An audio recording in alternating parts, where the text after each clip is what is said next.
ഞാൻ അപ്ലോഡ് ചെയ്യുന്ന ടെക് സംബന്ധമായ വീഡിയോകൾക്കായി എൻ്റെ ഈ ചാനൽ സബ്സ്ക്രൈബ് ചെയ്യുക. തൊട്ടടുത്ത് കാണുന്ന ആ ബെല്ലൈക്കൻ കൂടി ഒന്ന് എനേബിൾ ചെയ്താൽ ഞാൻ ചെയ്യുന്ന വീഡിയോകളുടെ നോട്ടിഫിക്കേഷൻ അപ്പോൾ തന്നെ നിങ്ങളിലേക്ക് എത്തുന്നതായിരിക്കും. നമ്മുടെ വാട്സപ്പിൽ നമുക്ക് എങ്ങനെ ഡാർക്ക് മോഡും അതേപോലെ തന്നെ ഫിംഗർ പ്രിൻറ്റും എനേബിൾ ചെയ്യാം എന്നതിനെക്കുറിച്ചാണ് ഈ വീഡിയോ ഞാൻ നിങ്ങളെ കാണിക്കാൻ പോകുന്നത്. നമുക്ക് നേരെ നമ്മുടെ വീഡിയോയിലേക്ക് കടക്കാം. ആദ്യമായി നമുക്ക് നമ്മുടെ വാട്സപ്പിൽ എങ്ങനെ ഡാർക്ക് മോഡ് ക്രിയേറ്റ് ചെയ്യാം എന്നതിനെക്കുറിച്ച് നോക്കാം. അതിനായി നമ്മൾ നമ്മുടെ വാട്സപ്പ് ഒന്ന് ഓപ്പൺ ചെയ്യുക.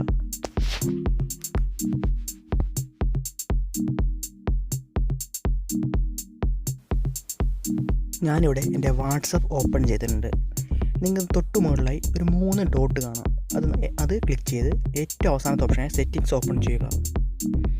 ഇപ്പോൾ അവിടെ ചാറ്റ് എന്നൊരു ഓപ്ഷൻ നിങ്ങൾക്ക് കാണാൻ കഴിയും. അത് ഓപ്പൺ ചെയ്ത് അതിൽ ഏറ്റവും ഫസ്റ്റത്തെ ഓപ്ഷനായ തീം എന്നത് ഓപ്പൺ ചെയ്യുക. അതിൽ ലൈറ്റ് ഡാർക്ക് മോഡ് എന്ന 2 ഓപ്ഷൻ ഉണ്ട്. അത് ഡാർക്ക് മോഡ് എനേബിൾ ചെയ്യുക. ശേഷം ഓക്കെ കൊടുക്കുക. ഇപ്പോൾ നിങ്ങളിവിടെ കാണാൻ കഴിയും നമ്മുടെ വാട്സപ്പിൻ്റെ ടോട്ടലി ഉള്ള ടെക്സ്ചറെ മാറിക്കഴിഞ്ഞിരിക്കുന്നു. ഇപ്പോൾ ഒരു ഡാർക്ക് മോഡിലേക്ക് നമ്മുടെ വാട്സപ്പ് വന്നിരിക്കുന്നു. അതിനു മുമ്പായി നിങ്ങളൊന്ന് ഓർക്കുക, നിങ്ങളുടെ ഏറ്റവും പുതിയ ലേറ്റസ്റ്റ് വാട്സപ്പ് അല്ലെങ്കിൽ നിങ്ങൾക്ക് ഇങ്ങനെ ഡാർക്ക് മോഡ് എനേബിൾ ചെയ്യാൻ കഴിയില്ല. അതിനായി നിങ്ങൾ പ്ലേ സ്റ്റോറിൽ പോയി നിങ്ങളുടെ വാട്സപ്പ് എത്രയും പെട്ടെന്ന് തന്നെ അപ്ഡേറ്റ് ചെയ്യുക.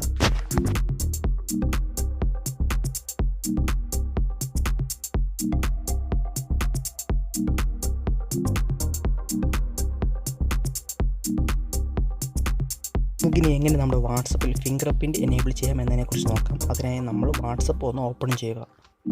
ശേഷം അതിൽ സെറ്റിങ്സ് ഓപ്പൺ ചെയ്ത്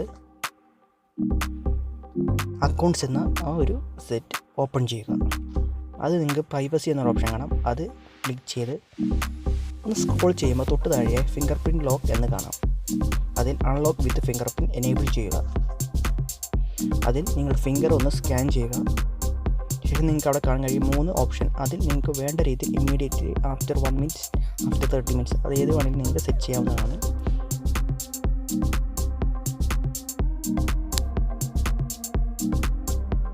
ഈ ഒന്ന് ബേക്ക് പോയ ശേഷം വാട്സപ്പ് ഒന്ന് ഓപ്പൺ ചെയ്യുക. അപ്പോൾ നിങ്ങൾക്കവിടെ കാണാൻ കഴിയും നമുക്കവിടെ ഫിംഗർ പ്രിൻറ്റ് എനേബിൾ ആയിട്ടുണ്ട്. പക്ഷേ നിങ്ങളൊരു കാര്യം ആലോചിക്കുക, നിങ്ങളുടെ മൊബൈലിൽ ഫിംഗർ പ്രിൻറ്റ് സംവിധാനം ഉണ്ടെങ്കിൽ മാത്രമേ ഇത് നിങ്ങൾക്ക് സെറ്റ് ചെയ്യാൻ കഴിയുകയുള്ളൂ.